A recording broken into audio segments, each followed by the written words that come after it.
Amenemhat's pyramid was built with a brick core and covered with stone slabs, designed to be impenetrable. The burial chamber, made out of a single block of sandstone, is unique in its design. Richard Lepsius and Flinders Petrie both explored the pyramid site, measuring 385 meters by 158 meters, and identified it as the location of the labyrinth. Their research conditions were difficult, as most of the site had been submerged by the nearby canal. Furthermore, the stones from the complex and the outer casing of the pyramid had been quarried away long ago. Ubisoft decided to give life back to this lost monument and the many crypts that were said to be devoted to the sacred crocodile god, Sobek.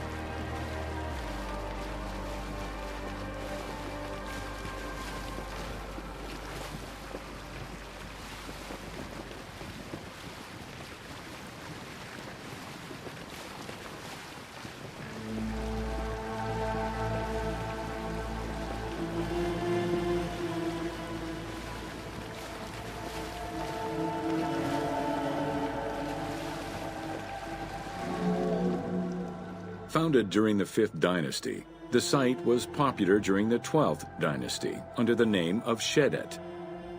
During the Ptolemaic era, the metropolis was named Crocodilopolis by the Greeks, in honor of the crocodile god Sobek. During the Greco-Roman era, the Cleruks, soldiers of the Ptolemies, settled there after their military service and expanded the irrigation systems. Irrigation and water distribution tripled the arable land and turned the city into a lush and rich area. 27,000 inhabitants lived in its precinct at its height. The city's location was strategic in controlling the many small waterways connecting to the main canal, and thus the Nile.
The region's main cult was that of Sobek of Shedet, a divinity associated with water and fertility, both very important to an area that depended on irrigation.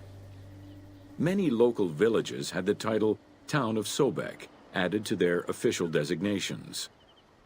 During festivals, ancient Egyptians recited hymns to Sobek, asking for his divine intervention. Greek settlers and later Romans would help the Temple of Sobek's economy to flourish by adopting the local embalming mortuary rites. Their sarcophagi were beautifully painted and adorned with amazingly realistic portraits.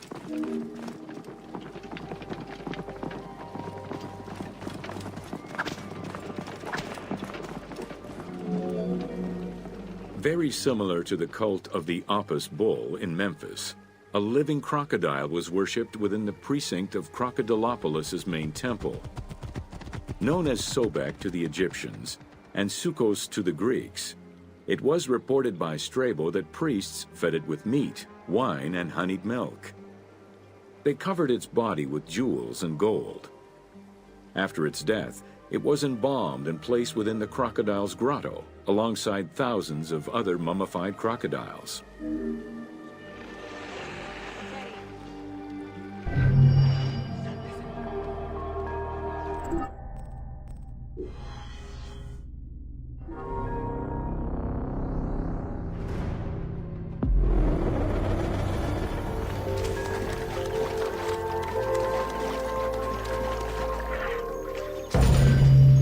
Welcome to the city of Memphis. Throughout all ancient Egyptian periods, cities had one thing in common. They were situated along the Nile's shores. Cities were often designated for government or for worship. Major cities had several temples dedicated to numerous gods and goddesses. Egyptians referred to the organization of their cities as a sepat, or later on by the Persian term nome. There were 20 sepat in Lower Egypt and 22 in Upper Egypt. The capital city of ancient Egypt changed many times over the periods.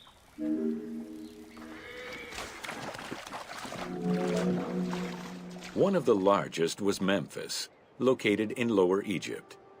It was a key center for religious temples, including their most important deity, Ptah, god of creation.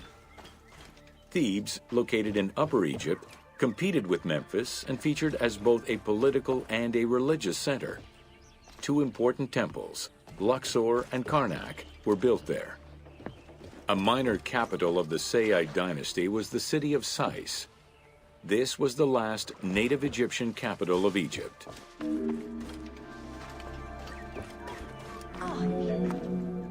During the Third Dynasty, under Pharaoh Djoser, Memphis became the first religious and administrative capital of Egypt. Even when the political capital of Egypt decentralized itself, pharaohs were crowned in this sacred city in order to legitimize their ascension to the throne, up to and including Alexander the Great. Though little remains today save ruins south of Cairo, we can guess at the structure of the city, which stretched up to 5 kilometers in length and 2 kilometers in width. Memphis was also referred to as the city with the 100 doors, or the White Walls. These names were in reference to the wall which surrounded the city. Under the protection of Ptah, god of craftsmen, the city was a thriving religious and economic hub.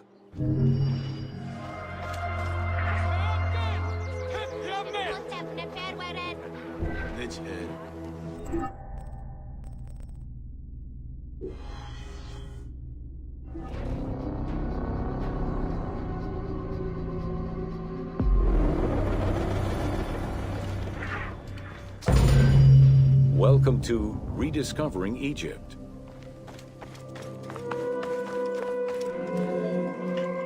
In the 19th century, the increased intensity of tourism and excavations, as well as the outflow of antiquities to other countries, threatened Egypt's archaeological heritage. Egyptians took part in this destruction by ransacking sites for artifacts to sell, quarrying stones from ancient monuments, and removing sebak, ancient mud bricks, to reuse for their own purposes. A major step in conserving Egypt's heritage was taken in 1858, when the Viceroy of Egypt created the Antiquities Service. Supported by a team of foreign scholars, Auguste Mariette exerted an iron grip on the service. He carried out his work across Egypt and into Nubia, intervening on almost every major site. Aware of the necessity of keeping unearthed artifacts in Egypt, Mariette requested a museum be created for that purpose in 1858. This museum was the ancestor of the Egyptian Museum.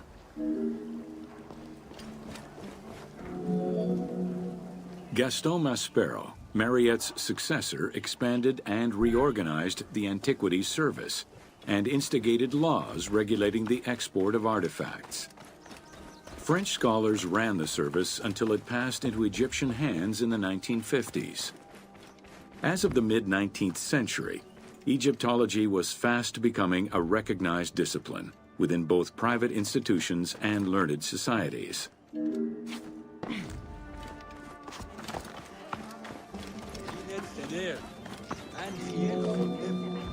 A French architect, archaeologist, and former researcher, Jean-Claude Golvin, now specializes in the artistic reconstruction of ancient cities and monuments. To date, he has created more than 800 drawings, which include 3 volumes focusing on the reconstitution of ancient Egypt. His work is exquisitely detailed and can be found in books and museums around the world. The team was thrilled to collaborate with Jean-Claude Golvin in order to recreate Egypt for the game. In the 19 exclusive watercolors he created for the team, Golvin used scientific data as the base and then extrapolated to provide a full interpretation of various locations and monuments in ancient Egypt. Both early sketches and fully rendered images were then used by the team as references while building the world of Assassin's Creed Origins.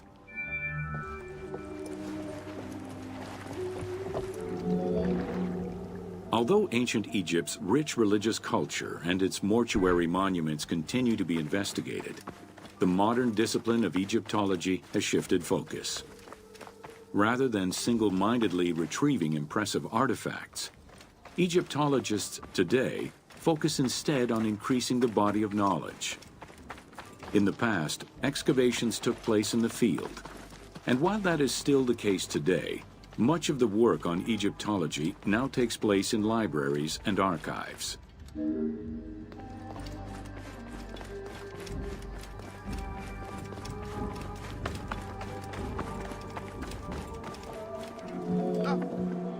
Today, archaeology in Egypt relies on an interdisciplinary approach, where traditional Egyptologists are helped by a wide spectrum of scientists from other disciplines and new non-invasive techniques. GPS data, satellite imaging, and ground-penetrating radar allow archaeologists to gain a sense of what lies underneath the ground before excavating.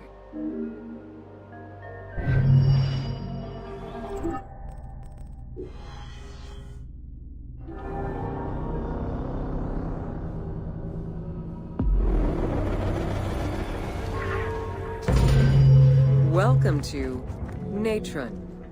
Natron is a colorless salt that was used by ancient Egyptians for food preservation, cleansing products, and glassmaking. It was also used in the mummification process. During the ceremonial embalmment ritual, the priests packed the body in natron in order to remove all of the moisture. Once the body was thoroughly desiccated, they could begin the wrapping. Natron was mined in Wadi Natron. The main mining methods involved either cutting slices out of the lake bed when it was dry, or raking through mineral-saturated water to gather the mineral salts during the floods.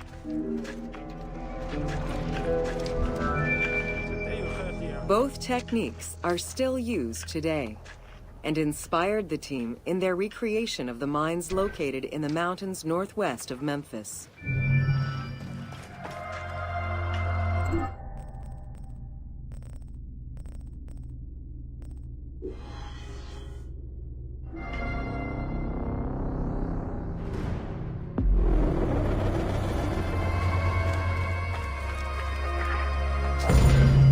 Welcome to Fauna of Ancient Egypt.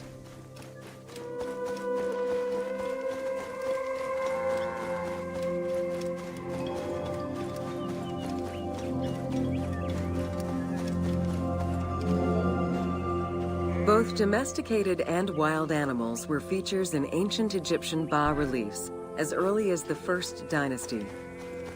While the variety of wildlife served as a reliable food source, it also influenced both culture and mythology. Egypt's terrain allowed for a diverse range of animals, including panthers, rhinoceroses, elephants, and many variations of antelopes.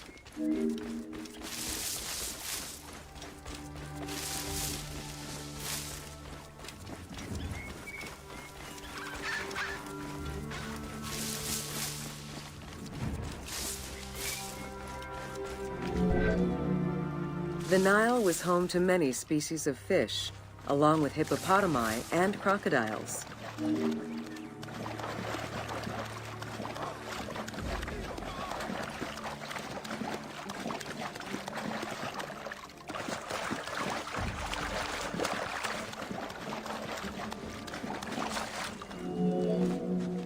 The wide variety of birds that populated the riverbanks, from raptors and waterfowl to songbirds, were all cataloged within Egyptian hieroglyphic signs. Encounters with reptiles and insects, such as cobras, scorpions, and scarabs, influenced hieroglyphs and art.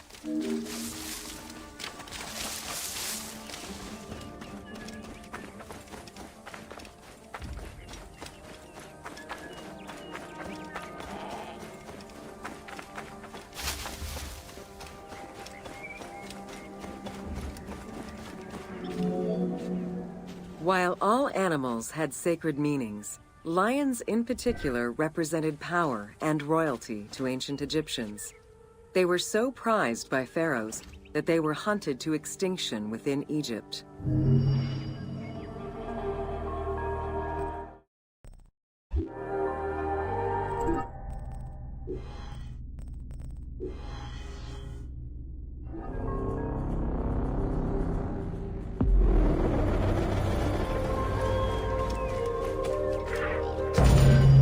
Welcome to Flora of Ancient.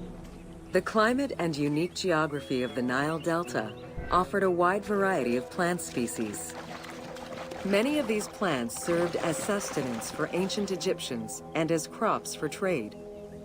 The Nile's consistent seasons allowed Egypt to sustain itself for centuries. Possibly the most useful of the plants was the papyrus. This tall sedge plant grew in abundance along the water's edge of the Nile. Commonly known for its use as paper, the ancient Egyptians found many other functions for it, including rope, scent. There were many types of trees along the River Nile, such as the date palm, carob, and tamarisk. The earliest fruit tree cultivated was the fig tree, followed by apple, pomegranate, and eventually olive trees during the era of the New Kingdom. Some trees were associated with gods, such as the acacia with Horus. The divinities Thoth and Seshat were depicted inscribing the reign of the king into a Persea tree. The sycamore was connected with the goddess Iset, patron of the ritual of life.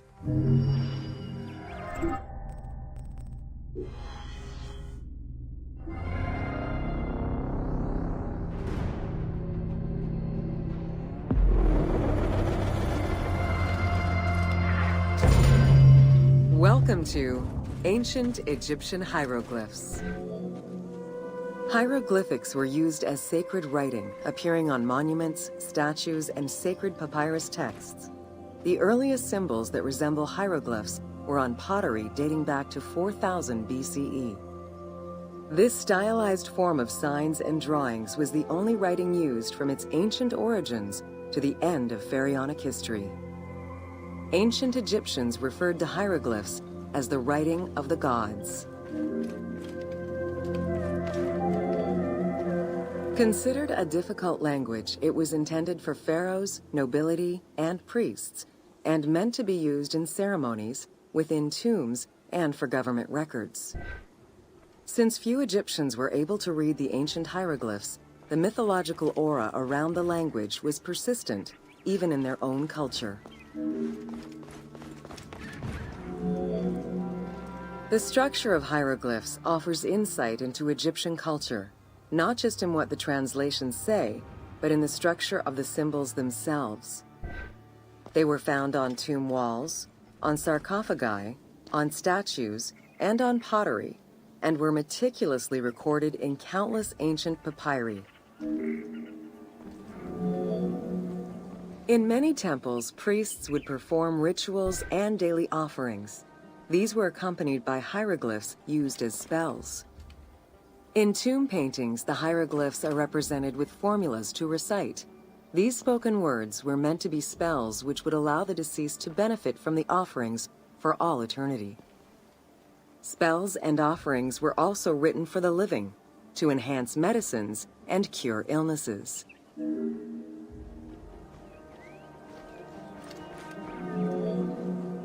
The most famous of ancient Egyptian documents is the Book of the Dead. Written in hieroglyphs and hieratic texts, it depicts important spells and rituals. These spells were intended to ensure a smooth transition from life to death and allow the deceased to safely navigate the perils of the afterlife.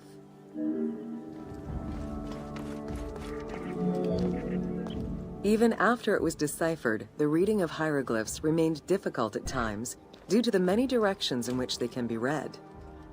Depending on the orientation of the signs, hieroglyphs can be read left to right, right to left, horizontally or vertically, though never bottom to top. A clue on which way to read is to first notice which direction the figurative signs are facing. If a pictogram is looking to the right, then the reader is meant to start from the right and read towards the figure.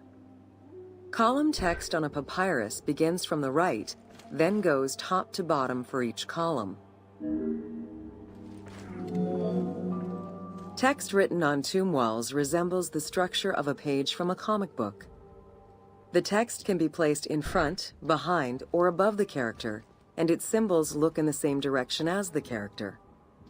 Another clue is that the name of a god or hieroglyphs meaning gods or kings are always written before the descriptive text.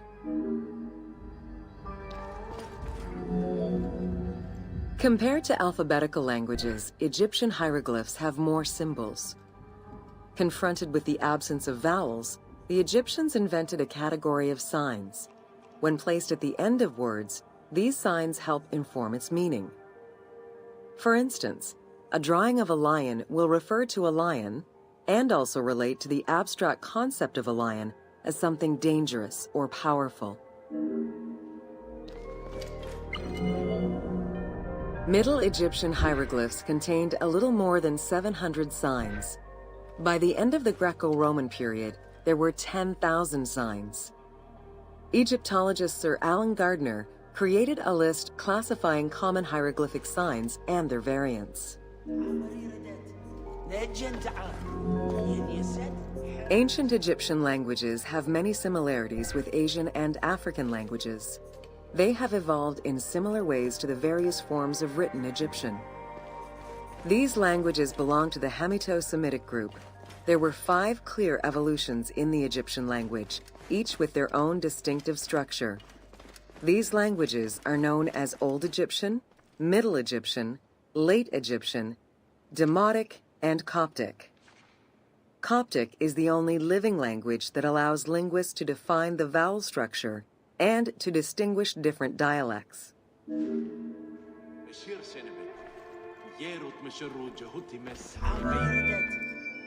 While hieroglyphs and hieratic script give us an idea as to how the ancient Egyptian language was structured and written, the way it was spoken is still up for debate. The team opted for English as the spoken language, with the characters using ancient Egyptian and Greek words and accents. The language that is spoken in the background by the crowds is largely based on Sir Alan Gardner's Egyptian grammar. To help resurrect a dead language, we consulted Egyptologists and dialogue coaches to establish our target sound and cast actors with Arabic, Hebraic, and African backgrounds to bring the game to life. After Alexander the Great's arrival in Egypt and the establishment of his reign, Greek became the language used by the governing bodies. The inability to read hieroglyphs caused resentment among the Greek population. It's from this tension that the Rosetta Stone was created. The spread of Christianity ended pharaonic culture and resulted in the destruction of its pagan monuments. This also marked the end of hieroglyphic writing and understanding.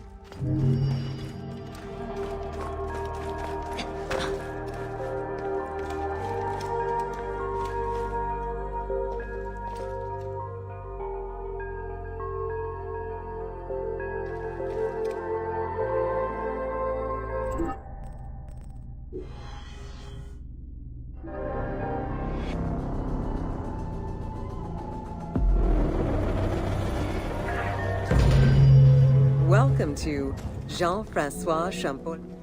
Between the 5th century CE and the Renaissance, knowledge of hieroglyphs was entirely lost. Many enthusiasts tackled the challenge of deciphering the language with little success.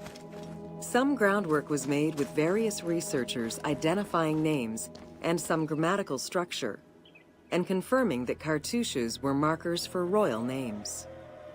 They were still missing a critical piece of information that would eventually be revealed thanks to the discovery of the Rosetta Stone. The Rosetta Stone was found in 1799 by Bouchard, a soldier in Napoleon's army. The stela dates from 196 BCE, written in ancient Egyptian and Greek with 3 scripts: hieroglyphics, Demotic, and Greek alphabet. Following the defeat of Napoleon Bonaparte in 1801, the English took possession of the stone. It has been at the British Museum since 1802 and remains the most visited object of the museum to date. The first translation was of the Greek section only in 1803. It detailed a decree of Pharaoh Ptolemy V, reminding the citizens that their pharaoh had led Egypt to prosperity. It was fully translated 20 years after by Jean-Francois Champollion, who was working with a facsimile.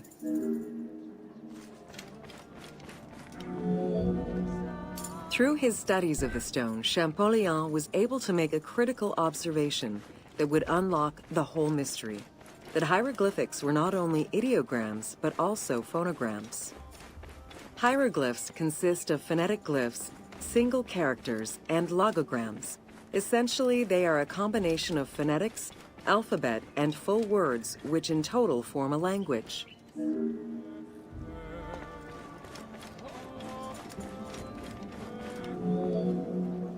While studying the stone, Champollion realized that there was a difference in the number of hieroglyphic characters in relation to the number of Greek characters for the same word. This led him to believe that hieroglyphs must have phonetic characteristics. This was the first step to unlocking the Rosetta Stone's secrets. To prove this theory, Champollion began identifying Egyptian rulers' names and then compared their phonetic pronunciation to the Greek version. For example, Cheops had been the Greek name given by ancient chroniclers to the owner of the Great Pyramid, Khufu.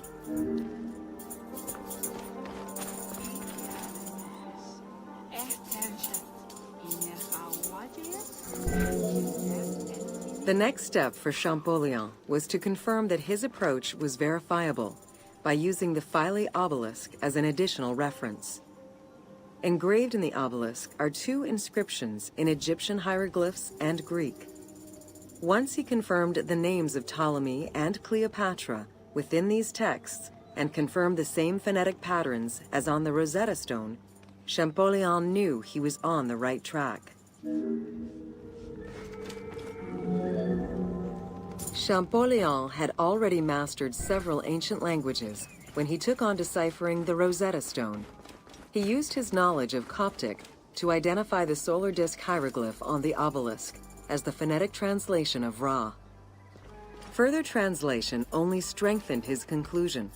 Egyptian hieroglyphs encompass the alphabet in both phonetics and determinative ways, which means that the symbol represents the word itself.